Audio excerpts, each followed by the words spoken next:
ॐ वसुदेवसुतं देवं कंसचाणूरमर्दनं देवकी परमानन्दं कृष्णं वन्दे जगद्गुरुं मूकं करोति वाचालं पुङ्गुं लङ्घयते गिरिं यत्कृपातमहं वन्दे परमानंदमाधवम।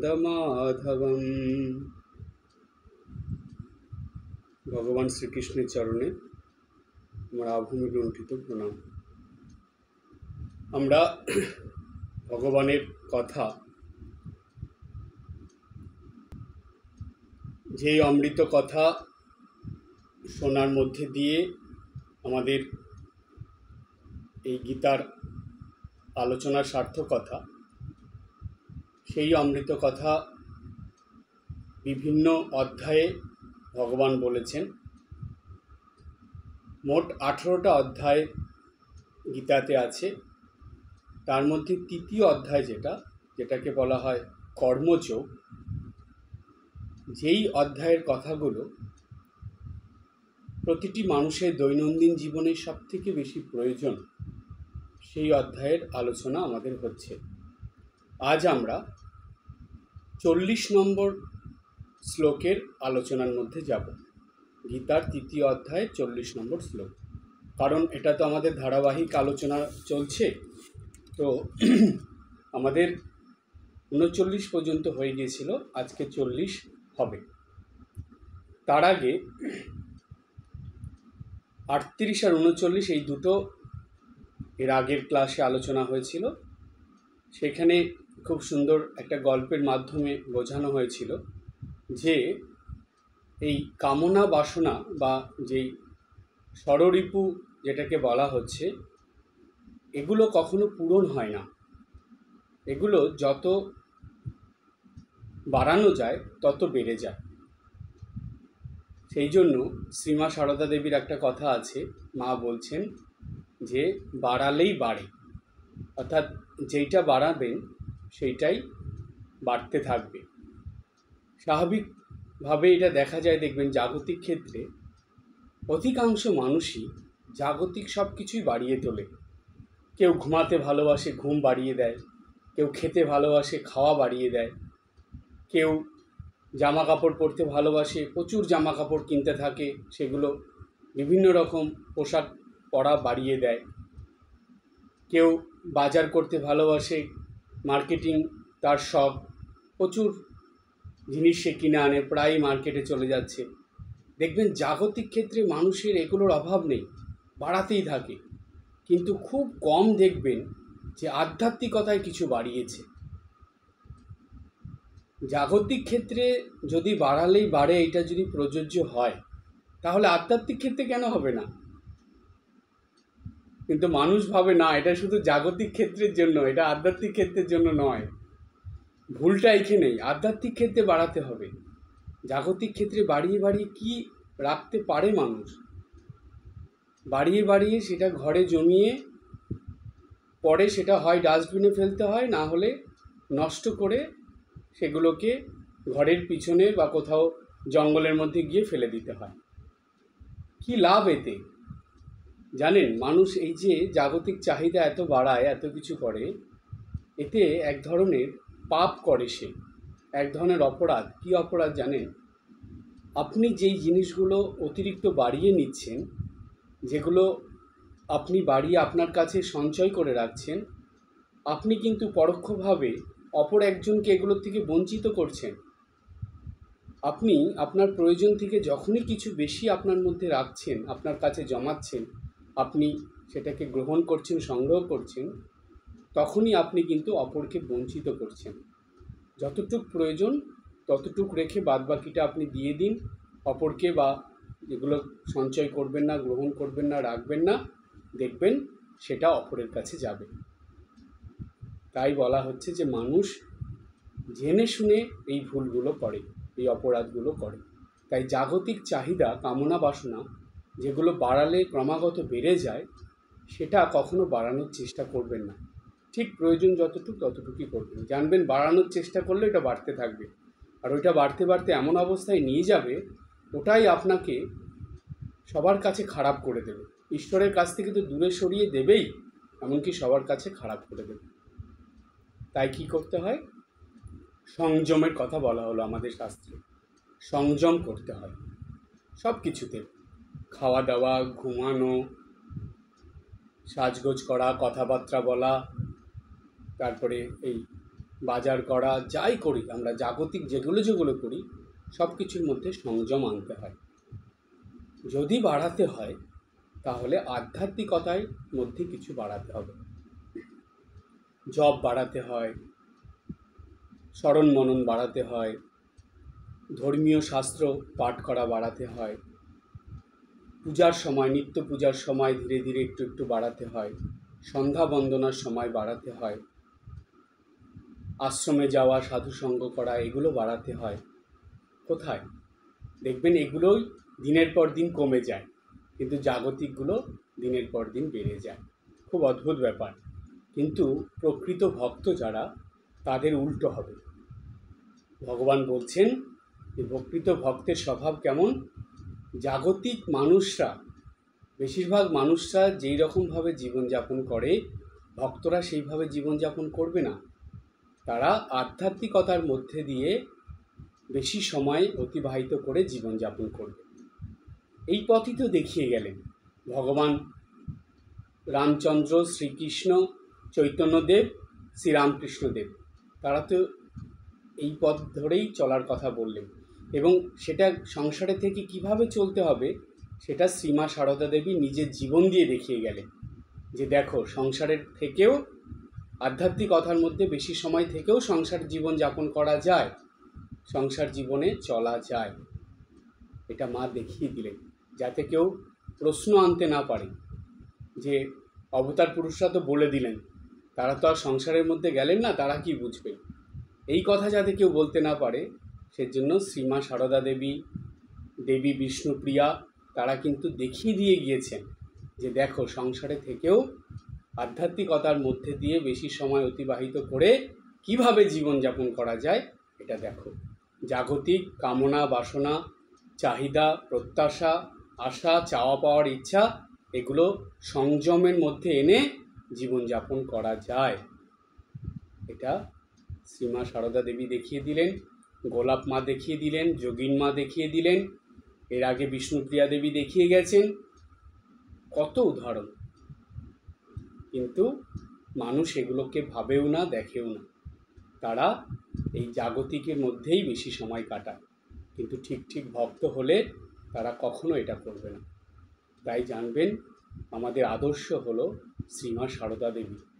তাকে ধরে চললে এই ঠিক সংযমে জীবনযাপন করে চলতে হবে। তাই মা সাবধান বাণী দিলেন যে বাড়ালেই বাড়ে, জাগতিক কোনো কিছু একদম বাড়াতে যাবেন না। যদি বাড়াতে হয় তাহলে পারমার্থিক বা আধ্যাত্মিক কিছু বাড়াতে হয়। এই যখন আধ্যাত্মিক জিনিসগুলো বাড়বে, যখন ভোরবেলা ঘুম থেকে ওঠা, প্রার্থনা করা, জপ করা, ধ্যান করা, পূজা করা, তারপরে বিশেষ বিশেষ দিনে ঠাকুরের ভোগ দেওয়া, নিত্যদিন সন্ধ্যা বন্দনা করা, সন্ধ্যার পরে জপ ধ্যান করা, এগুলো শাস্ত্রপাঠ করা, এইসব জিনিসগুলো যখন বাড়বে, তখন এমনিতেই জাগতিক সব কিছু কমে আসবে। কারণ ঠাকুর বললেন, যত পূর্ব দিকে যাবে তত পশ্চিম দিক পিছনে সরে যাবে। অর্থাৎ যত মানুষ ঈশ্বরের দিকে, পারমার্থিকতার দিকে যাবে, যত মানুষ ধর্মের দিকে যাবে, আধ্যাত্মিকতার দিকে যাবে, তত তার জাগতিক জিনিসগুলো দূরে সরে যাবে। তাকে জোর করে সরাতে হবে না, তাকে এটা কখনো ভাবতে হবে না, না আমি এই জাগতিক এই জিনিসগুলোর থেকে মন সরাবই, আমি এগুলো না সরালে হবে না। কিন্তু জানেন, এটা মানুষ অনেকে বলে, বেশিরভাগ মানুষই এরকম করে, সংকল্প করে আজকের থেকে এটা করব না, ওইটা করব না, সেটা করব না, নানা রকম। কিন্তু দেখবেন দুদিন পরে আবার যা তাই করে ফেলে। কারণ কি জানেন? কারণ বেশিরভাগ মানুষই জানে না যে মনোবিদ্যায় একটা খুব সুন্দর কথা আছে, যে মন কোনো কিছু না পেলে থাকতে পারে না। তার কাছ থেকে একটা কিছু সরাতে হলে তাকে আর একটা কিছু দিতে হবে, এমনি সে ছাড়বে না। তাই যখনই আপনি জাগতিক কিছু ছাড়বেন মনে করছেন, তার সঙ্গে তাকে আধ্যাত্মিক কিছু দিতে হবে, না হলে সে জাগতিক দিক থেকে কিছুতেই সরবে না, এটা মাথায় রাখবেন। তাই জোর করে জাগতিক কোনো কিছু সরানোর দরকার নেই। আপনার মনটাকে জোর করে আধ্যাত্মিকতার দিকে নিয়ে যান। জপ ধ্যান, পাঠ, পূজা, এই ধর্মের প্রতি যখন বেশি সময় আপনি অতিবাহিত করবেন, তখনই দেখবেন জাগতিক জিনিস থেকে আস্তে আস্তে মন সরে যাচ্ছে। কেননা মন তো একটা অন্য কিছু পেয়ে গেছে, সেজন্য মন সরে যাচ্ছে। ও কিন্তু সহজে ছাড়বে না জাগতিক জিনিসগুলো, একদম সেই ফেভিকুইক আঠার মতন জোর করে ধরে রাখবে, কিছুতেই ছাড়ানো যাবে না। ওকে অভ্যাসের দ্বারা চেষ্টা করে করে ধীরে ধীরে আধ্যাত্মিকতার মধ্যে মনটাকে নিয়ে আসতে হবে, তখন ও জাগতিক এই জিনিসগুলো আস্তে আস্তে ছেড়ে দেবে। তাই বলা হলো যে এই কামনা বাসনা কখনো পূর্ণ করা যায় না। আপনি আজকে এইটা ভাবছেন যে না, আমি এই শাড়িটা বা এই পোশাকটা বা এই গয়নাটা বা এই ফার্নিচারটা এগুলো কিনে এরপরে আর কিনবো না, এইটাই শেষ, এরপরে করবো না। দেখবেন দুদিন পরে আবার আরেকটা কিছু কিনতে ইচ্ছে করবে। তো সুতরাং এগুলো কখনো মেটানো যায় না, এগুলো একটার পর একটা লেগেই থাকে। তাই ভগবান বললেন যে এগুলো দুষ্পূরণীয়, কখনো পূরণ হয় না। তাহলে কি করতে হবে? তখন বললেন যে এগুলোর সংযম করতে হবে। যদি সংযম না করা হয় তাহলে কি হবে? বলছে তাহলে সেই মানুষটাকে এই কামনা, জাগতিক কামনা বাসনাগুলো মনুষ্যত্বের থেকে পশুত্বে নিয়ে চলে যাবে। আর এই ষড়রিপু বা কামনা বাসনা এগুলো সংযম করলে কি হবে? সে মানুষটা মনুষ্যত্ব থেকে দেবত্বে চলে যাবে। পার্থক্য হলো এটাই। তাহলে দেখুন এটা কতটা গুরুত্বপূর্ণ আমাদের জীবনে, এই সংযমটা। এরপরে বলছে যে এই যে কামনা বাসনার কথা হচ্ছে, ষড়রিপুর কথা আমরা বললাম, যেগুলো মানুষের এত ক্ষতি করে, এইসব শোনার পরে স্বাভাবিকভাবে মনে একটা প্রশ্ন আসে যে আচ্ছা, এই যে কামনা বাসনা, তারপরে লোভ, লালসা, হিংসা, বিদ্বেষ, এই যে এগুলো শুনছি আমরা, এগুলো কোথায় থাকে? এগুলোর অধিষ্ঠানটা কোথায়? নিবাসস্থল কোথায়? কোথায় এগুলো থাকে? আমাদের শরীরে, আমাদের মনে, মাথায়, বুদ্ধিতে কোথায় থাকে? এরা আসে কোথার থেকে আমাদের মধ্যে? ভগবান তো এগুলো আমাদেরকে দিয়ে পাঠায় না, তাহলে আসে কী করে? তখন এটার উত্তর ভগবান নিজেই দিলেন। কি বললেন ভগবান? বললেন ইন্দ্রিয়াণি মনোবুদ্ধি অশ্ব অধিষ্ঠানম উচ্যতে এতৈ বিমোহয় এষ জ্ঞানম আবৃত দেহিনম। বলছে ইন্দ্রিয়াণি মনোবুদ্ধি, বলছে ইন্দ্রিয়াণি মানে ইন্দ্রিয় দ্বারা, মানে ইন্দ্রিয়র মধ্যে, একটা তো ইন্দ্রিয় নেই, পঞ্চেন্দ্রিয়। এই ইন্দ্রিয় মন এবং বুদ্ধি, পঞ্চ ইন্দ্রিয়র মধ্যে, পঞ্চ ইন্দ্রিয়ের থেকে আসে মনে, মনের সঙ্গে বুদ্ধিতে। তাহলে এই জায়গাগুলোতে অশ্ব অধিষ্ঠানম উচ্যতে, বলছে এদের, অশ্ব মানে এই কামনা বাসনা ষড়রিপুর অধিষ্ঠান বলে জানবে। কত সুন্দর ভগবান বলে দিলেন দেখুন। বললেন এই যে পঞ্চ ইন্দ্রিয়, চক্ষু, কর্ণ, নাসিকা, জিহ্বা, ত্বক, এগুলো সঙ্গে মন এবং তার সঙ্গে বুদ্ধি, 5, 6, 7, এই 7টা জায়গাতে এদের অধিষ্ঠান। কামনা বাসনা, হিংসা, বিদ্বেষ, লোভ, লালসা, এই আসরিক গুণগুলোর ষড়রিপুর অধিষ্ঠান হলো এই জায়গাগুলোতে, পঞ্চ ইন্দ্রিয়, মন এবং বুদ্ধিতে। তারপরে বলছে যে এতই বিমোহয়তি এষ জ্ঞানম আবৃত দেহিনম। বলছে এইগুলো তারা কি করে? জ্ঞানম মানে বিচার বুদ্ধি সম্পূর্ণ যে মানুষ, দেহিনম মানে জীবকে বা মানুষকে বিমোহিত করে। এরা এই ইন্দ্রিয়, মন এবং বুদ্ধির মধ্যে অধিষ্ঠান করে বিচার বুদ্ধি সম্পূর্ণ জ্ঞানী মানুষ, পণ্ডিত মানুষ, শিক্ষিত মানুষ, এদেরকে বিমোহিত করে দেয়। বিমোহিত করে মানে বিমোহিত কথার মানে হলো শুধু মোহিত না, বিমোহিত, অর্থাৎ এমনভাবে তাদের জালের মধ্যে জড়িয়ে ফেলে যে সে আর কোনটা ঠিক কোনটা ভুল, কোনটা আসল কোনটা নকল, কোনটা সত্য কোনটা মিথ্যা, এগুলোর জ্ঞানই হারিয়ে ফেলে, বিচার বুদ্ধি হারিয়ে ফেলে, বিবেক বোধই হারিয়ে ফেলে। সে বুঝতেই পারে না যে সে যেটা করছে সেটা ঠিক না ভুল, সেটা সত্য না অসত্য, সেগুলো সে বুঝতেই পারে না, এমনভাবে বিমোহিত হয়ে যায়। তো তাই ভগবান এটা বলে দিলেন। এটা হলো সাধারণ অর্থ হলো ইন্দ্রিয়গণ, মন এবং বুদ্ধি এসব হলো কামনা বাসনার অধিষ্ঠান ভূমি বলে কথিত হয়েছে। কামনা বাসনা এদের আশ্রয় করে জ্ঞানকে আচ্ছন্ন করে এবং এই জ্ঞান আচ্ছন্ন হলে সেই জ্ঞানের দ্বারা জীব বিমোহিত হয়ে যায়। এটা হলো সাধারণ অর্থ। এবারের গভীর অর্থ কি, সেই গভীর অর্থের আলোচনার মধ্যে আমরা আসব। এখন এই যে আমরা জানলাম যে পঞ্চ ইন্দ্রিয়, মন এবং বুদ্ধি, এদের মধ্যে কামনা বাসনা আরও যেগুলো আছে ষড়রিপু, যেগুলো আসরিক গুণ বলে পরিচিত, সেগুলো অধিষ্ঠান করে বা সেগুলো থাকে। এখন পঞ্চ ইন্দ্রিয় তো আমরা বুঝলাম, চক্ষু, কর্ণ, নাসিকা, জিহ্বা, ত্বক। কিন্তু মন কি? মনের সংজ্ঞা কি? মন বলতে আমরা কি বুঝবো বা মন বলতে কি বোঝায়? তারপরে মনের পরে বুদ্ধি, সেটা আবার কি? এর উত্তর জানতে হলে আমাদেরকে বেদান্ত সার বলে একটা গ্রন্থ আছে, সেইখানে যেতে হবে। বেদান্ত সারে কি বলছে? সেখানে বলছে যে সংকল্প বিকল্পাত্মক অন্তঃকরণের যে বৃত্তি, সেই বৃত্তির নাম হলো মন। কথাটা আরেকটু ভালো করে বুঝি। বলছে যে মানুষের অন্তঃকরণ আছে, অন্তঃকরণ মানে অন্তর্জগৎ।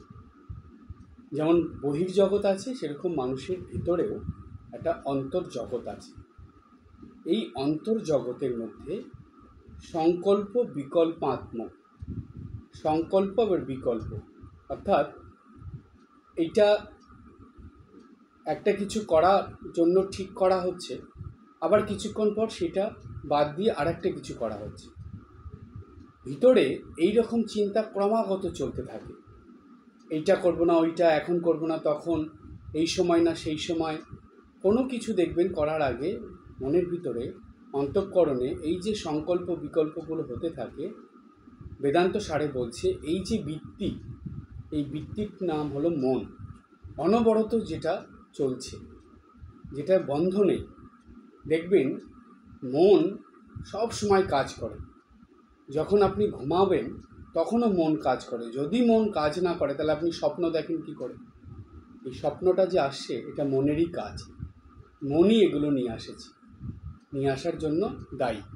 সুতরাং এই সংকল্প বিকল্প যার যত বেশি হবে তার সেই রকম স্বপ্ন আসবে, আর যার যত কম হবে তাদের স্বপ্ন তত কম হয়ে যাবে। অর্থাৎ স্বপ্নের যে ধরনগুলো, সেগুলো এই অন্তঃকরণের সংকল্প বিকল্পের যে চিন্তাভাবনা যেগুলো চলে, যেগুলো ক্রমাগত উঠতে থাকে নামতে থাকে, বৃত্ত আকারে ঘুরতে থাকে, সেটার উপরে নির্ভর করে। সে ভালো স্বপ্ন দেখবে না খারাপ স্বপ্ন দেখবে, সে বেশিক্ষণ স্বপ্ন দেখবে না কম সময় দেখবে, এগুলো হতে থাকে। যাই হোক, এই যে মনের বৃত্তিটা বেদান্ত সারে বলছে যে সংকল্প বিকল্প যে অন্তঃকরণের যে বৃত্তি, এই বৃত্তিটাকে বলা হচ্ছে মন। আর বুদ্ধিটা কি? বলছে এই অন্তঃকরণে যখন কোনটা ঠিক কোনটা ভুল, এটা সত্য না এটা মিথ্যা, এইরকম বিচার চলতে চলতে যখন মানুষ একটা নিশ্চয় করে ফেলে যে না এটাই ঠিক, আমি এটাই করব, না এটাই সত্য, আমি এই সত্যটাকেই ধরে থাকব, এই রকম যখন নিশ্চয় করে ফেলে, দৃঢ় ভাব নিয়ে যখন কিছুর মধ্যে মানুষ প্রতিষ্ঠিত হয়ে যায়, তখন সেই যে বৃত্তিটা, সেই বৃত্তিটাকে বলা হয় বুদ্ধি। বেদান্ত সারে বলছে অন্তঃকরণের নিশ্চয়াত্মিকা বুদ্ধিকে বা নিশ্চয়াত্মিকা যে বৃত্তি, নিশ্চয়াত্মিকা বৃত্তিকে বলে বুদ্ধি। এই বৃত্তিটা কেমন জানে যে ভুল ঠিক সত্য মিথ্যা, এইটা ভালো না এইটা মন্দ, এইরকম করে মনের ভিতরে ক্রমাগত যেটা অন্তঃকরণের বৃত্তিটা ওটার নাম মন। এবং ওই বৃত্তি উঠতে উঠতে যখন সেটা নিশ্চয় হয়ে যায় যে না এটাই ঠিক, এটাই ভালো, এটাই সত্য, তখন সেই বৃত্তিটাকে বলা হচ্ছে বুদ্ধি। একদম সহজভাবে আপনাদেরকে বললাম। এই প্রসঙ্গে আরেকটু সুবিধা হবে আমরা যদি স্বামীজির কথাটা বুঝি। স্বামীজি এটাকে খুব সহজভাবে বললেন। স্বামীজি কি বললেন? স্বামীজি বলছেন যে চিত্ত হচ্ছে যেন স্বচ্ছ হ্রদ। এই যে অন্তঃকরণ, বেদান্তসার যেটাকে অন্তঃকরণ বলছে, স্বামীজি সেটাকে চিত্ত বললেন। এই চিত্ত হলো কেমন? বলছে একটা হ্রদ, মানে জলাশয়, একটা বড় জলাশয়ের মতো। বলছে রূপ রসাদির আঘাতে তাতে যে তরঙ্গ উঠছে তারই নাম মন। বলছে এই যে পঞ্চ ইন্দ্রিয়, চক্ষু কর্ণ নাসিকা জিহ্বা ত্বক, এগুলো কি করে? এই বহির্জগতের রূপ রস গন্ধ স্পর্শ এগুলো নেয় তো, এগুলো যখনই ইন্দ্রিয়ের মধ্যে দিয়ে আমাদের অন্তঃকরণে বা চিত্তের মধ্যে আসছে, তখনই সেইখানে একটা তরঙ্গ উঠছে, একটু আঘাত লাগছে, দোলা লাগছে, নড়াচড়া হচ্ছে। বলছে এরই নাম হলো মন। এই যে তরঙ্গ উঠছে, দোলা লাগছে, নাড়াচাড়া হচ্ছে, এইটাকেই মন বলা হচ্ছে। তারপরে স্বামীজি কি বললেন? বলছেন যে এর জন্যই মনের স্বরূপ সংকল্প বিকল্পাত্মক। বলছে এর জন্যই মনের স্বরূপটা এইরকম, যে ঢেউয়ের মতো উঠছে নামছে এইরকম। তারপরে বললেন কামনা বাসনা ইন্দ্রিয় মন ও বুদ্ধির সাহায্যে জীবকে বিষয়ে লিপ্ত করে তার বিবেক বুদ্ধিকে মহাচ্ছন্ন করে রাখে। বলছে এই যে কামনা বাসনা বা ষড়রিপুর দ্বারা পঞ্চ ইন্দ্রিয়ের যারা যেগুলো মনের ভিতরে বা চিত্তের মধ্যে তরঙ্গ সৃষ্টি করে, সংকল্প বিকল্প সৃষ্টি করে, সেগুলো কি করে? সেগুলো মনকে আচ্ছন্ন করে এবং মনের সঙ্গে সঙ্গে বুদ্ধিকেও আচ্ছন্ন করে ফেলে। আচ্ছন্ন করলে কি হয়? মানুষ তার বিবেক যে বোধ সেটা হারিয়ে ফেলে একটা মহাচ্ছন্ন, মানে একটা মোহে আচ্ছন্ন হয়ে যায়। আচ্ছন্ন হয়ে গিয়ে সেইভাবে জীবনযাপন করতে থাকে। ফলে মানুষের অন্তরে আত্মজ্ঞানের বিকাশ হতে পারে না। কত বড় কথা দেখুন। এই যে মন বুদ্ধি ইন্দ্রিয়, পঞ্চ ইন্দ্রিয়ের দ্বারা যে মহাচ্ছন্ন হয়ে পড়ল, কামনা বাসনা আচ্ছন্ন হয়ে গেল, তখন কি হয়? যেমন মেঘে আচ্ছন্ন হয়ে গেলে, আকাশে যখন মেঘ ছেয়ে ফেলে, তখন সূর্যের আলো আর দেখা যায় না, সূর্যকে আর দেখা যায় না। সূর্য হলো জ্ঞানের প্রতীক। তাই বলছে যে এই মনের ভিতরে যে জ্ঞানের আলো, সেটাকে ঢেকে ফেলে এই মোহ মায়া কামনা বাসনা এগুলো। বলছে সেই জন্য এই আত্মজ্ঞানের বিকাশ হয় না। যেহেতু ছেয়ে ফেলছে, সূর্যকে মেঘে ঢেকে ফেললে যেহেতু সূর্যের আলো আসে না, প্রকাশিত হয় না, বিকশিত হয় না, ঠিক তেমনি এই মায়া মোহ কামনা বাসনা, এই যে মেঘ, এটা আমাদের অন্তঃকরণের জ্ঞানকে, আত্মজ্ঞানকে ঢেকে ফেলে, সেটা আর বিকশিত হতে পারে না। সুতরাং কামনা বাসনার আশ্রয়স্থল ইন্দ্রিয়গণকে বশীভূত করা মানুষের প্রধান কর্তব্য। কত বড় কথা বললেন স্বামীজি দেখুন, যে এইগুলো বশীভূত করা মানে কি? সংযম করা। যেটাকে শাস্ত্রের ভাষায় সংযম করা বলছে, সেটাকেই বলা হচ্ছে বশীভূত করা, নিজের আয়ত্তে রাখা, এটাকেই বশীভূত করা বলে বা সংযম করা বলে। বলছে এই ইন্দ্রিয়গণকে যদি সংযম করা না যায়, বশীভূত করা না যায়, তাহলে এই ইন্দ্রিয়গুলো মনকে নষ্ট করে দেয় এবং মন বুদ্ধিকে নষ্ট করে। অর্থাৎ মনকে মোহমায়া কামনা বাসনা দ্বারা সে ঢেকে ফেলে, ভুল পথে চালিত করে, আর মন আবার বুদ্ধিকে এগুলো দ্বারা ভুল পথে চালিত করে। তখন মানুষ কি করে? যেটা করা কর্তব্য সেটা না করে, যেটা করা কর্তব্য নয় সেটা করে ফেলে। যেটা বলা উচিত সেটা না বলে, যেটা বলা উচিত নয় সেটা বলে ফেলে। যেই কর্ম করলে ভালো হবে, নিজের ভালো এবং অপরেরও ভালো হবে, সেই কর্ম সে জানে এই কর্মটা করলে নিজেরও ভালো হবে, অপরেরও ভালো হবে, কিন্তু তবুও সে সেটা করবে না, তার বিপরীত যেটা সেটা করে ফেলে। এগুলোরই নাম হলো যে মোহ মায়া কামনা বাসনা দ্বারা আচ্ছন্ন থাকা। তার মানে ভালো মন্দ, ঠিক বেঠিক, বিবেক বোধ, এগুলোর বিচার ক্ষমতা হারিয়ে ফেলে। তাই তখন মানুষ কি হয়, যেহেতু আত্মজ্ঞান তার হয় না, যেহেতু তার ঠিক ঠিক জ্ঞান তার মধ্যে আসে না, তাই তখন সে ভুল পথে চালিত হয়ে যায়। আর এই ভুল পথে চালিত হতে হতে কী অবস্থা হয়, সেই কথার মধ্যে আসব। তাহলে এই যে সম্পূর্ণ আলোচনার মধ্যে দিয়ে আমরা এটা পরিষ্কার বুঝতে পারলাম যে মূল যে দোষী তারা হলো এই পঞ্চ ইন্দ্রিয়। এই পঞ্চ ইন্দ্রিয়ই মানুষকে বহির্জগতের প্রতি আকর্ষিত করে এবং বহির্জগতের যেগুলো মানুষের ক্ষতি করবে সেগুলোর মধ্যে আটকে রাখে মানুষকে। আর ওই পঞ্চ ইন্দ্রিয়ের দ্বারাই সেগুলো মানুষের জীবনে বাধা, অশান্তি, মনোমালিন্য, দুঃখ কষ্ট এগুলো নিয়ে আসে। তো এরপরে কথা হলো যে পঞ্চ ইন্দ্রিয় এগুলো কী করে করে। পঞ্চ ইন্দ্রিয়গুলো করে না, পঞ্চ ইন্দ্রিয় শুধু যোগ করিয়ে দেয়। এক একটা ইন্দ্রিয়কে, চক্ষু কর্ণ নাসিকা জিহ্বা ত্বক, এগুলোকে বহির্জগতের এই বিষয়ের সঙ্গে যোগ করিয়ে দেয়। যোগ করলে কি হবে, সেখান থেকে সেটা আসে মনের মধ্যে।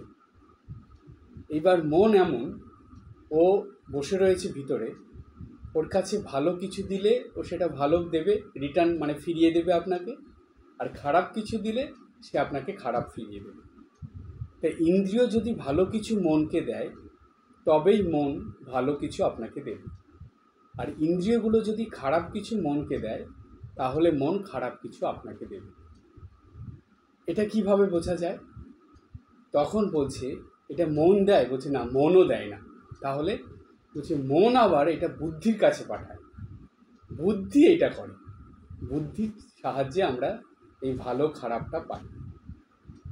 তাহলে দেখুন কতগুলো স্টেজ পার হয়ে আমাদের জীবনে ভালো মন্দ, সুখ দুঃখ এগুলো মানুষের জীবনে ফিরে আসে। তার মানে স্টেপ বাই স্টেপ হয়। আবার বলি, সবার প্রথমে ইন্দ্রিয় মানুষকে বহির্জগতে তো দুই রকমই আছে, ভালোও আছে খারাপও আছে। তো কিন্তু ইন্দ্রিয়গুলো এমনই, ওই খারাপের মধ্যেই বেশি যোগ করিয়ে দেয় মনকে। তো যখনই ইন্দ্রিয়গুলো খারাপ কিছু এনে মনকে দিচ্ছে, মন সেগুলো আবার বুদ্ধিকে দিয়ে দিচ্ছে। তাহলে মন পাবে কোথায়? ইন্দ্রিয়ের কাছ থেকে পাচ্ছে। আর খারাপ পেলে মন খারাপই বুদ্ধিকে দেবে। আর ইন্দ্রিয় দ্বারা মন যদি ভালো কিছু পায় তাহলে ভালোটাই বুদ্ধিকে দেবে। তো সুতরাং এর ক্ষেত্রে আমরা কি বুঝলাম, যে বুদ্ধি মনের কাছ থেকে ভালো পেলে আমাদের ভালো দিকে চালিত করবে এবং খারাপ পেলে আমাদেরকে মানুষকে খারাপ দিকে চালিত করবে। আমাদের চালনা করে বুদ্ধি। তাই ভালো কিছু পেলে ভালো বুদ্ধি দিয়ে আমরা চালিত হই বা মানুষ চালিত হয়, খারাপ কিছু মন দিলে খারাপ বুদ্ধি দিয়ে মানুষ চালিত হয়। তাই জানবেন যে যখন বলা হয় যে কোনো কিছু ভালো হয় তখন বলা হয় দেখেছো এই মানুষটার কি বুদ্ধি, দারুণ কাজ করলো।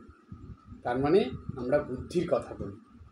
আবার যখন খারাপ কিছু হয় তখন আমরা কি বলি, যে দেখেছো এই মানুষটার কি দুর্বুদ্ধি, তার মানে কি খারাপ বুদ্ধি, কেমন খারাপ কাজটা করল।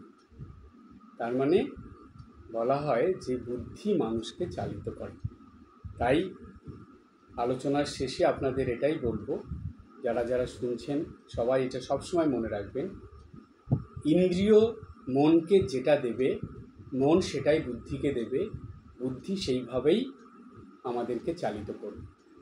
ইন্দ্রিয় যদি ভালো কিছু দেয়, মন ভালো কিছু পাবে এবং বুদ্ধিকে সে ভালো কিছু পাঠাবে। আর ইন্দ্রিয় খারাপ কিছু দিলে মন খারাপ কিছু পাবে, বুদ্ধিকে খারাপ কিছু পাঠাবে। আর তখনই মানুষ ওইভাবেই জীবনকে চালিত করে। ভালোর মধ্যে দিয়ে গেলে ভালো ভালো কর্ম হয় এবং সেই কর্মফল ভালো হয়, মানুষের জীবন ক্রমাগত উন্নত হয়, সেই মানুষটা সুখে শান্তিতে আনন্দে থাকতে পারে। আর যদি খারাপ কর্মফল হয়, খারাপ বুদ্ধি দ্বারা খারাপ কর্ম করে, সেই খারাপ কর্মফল পাবে এবং তার দ্বারা দুঃখ কষ্ট যন্ত্রণা আঘাতের দ্বারা মানুষের জীবন আস্তে আস্তে সুখ শান্তি আনন্দ সম্পূর্ণ নষ্ট হয়েছে। তাই গীতার এই 40 নম্বর শ্লোকের দ্বারা ভগবান আমাদের এটা পরিষ্কার বুঝিয়ে দিলেন যে দেখো, যত কামনা বাসনা লোভ লালসা হিংসা বিদ্বেষ যত খারাপ কিছু অশুভ কিছু আসরিক গুণ যা কিছু সব কিন্তু এই ইন্দ্রিয় দ্বারা মনের ভিতরে আসে এবং মনের থেকে বুদ্ধির মধ্যে যায়। আর এগুলো কিন্তু ইন্দ্রিয় মন এবং বুদ্ধিকে আচ্ছন্ন করে রাখে আর মানুষকে ক্রমাগত খারাপের দিকে নিয়ে যায়। এমনকি জ্ঞানী শিক্ষিত পণ্ডিত মহাপুরুষদের পর্যন্ত, সাধু সন্ন্যাসীদের পর্যন্ত এই ইন্দ্রিয়গণ মন বুদ্ধি খারাপের দিকে নিয়ে চলেছে। তাই আমাদের এই ব্যাপারে খুব সাবধান থাকতে হবে এবং শ্রীমা সারদা দেবীর কথাটা সবসময় মনে রাখতে হবে। সেটা কি? সেটা হলো সংযম সংযম সংযম। একমাত্র সংযমের দ্বারাই মানুষ নিজের জীবনকে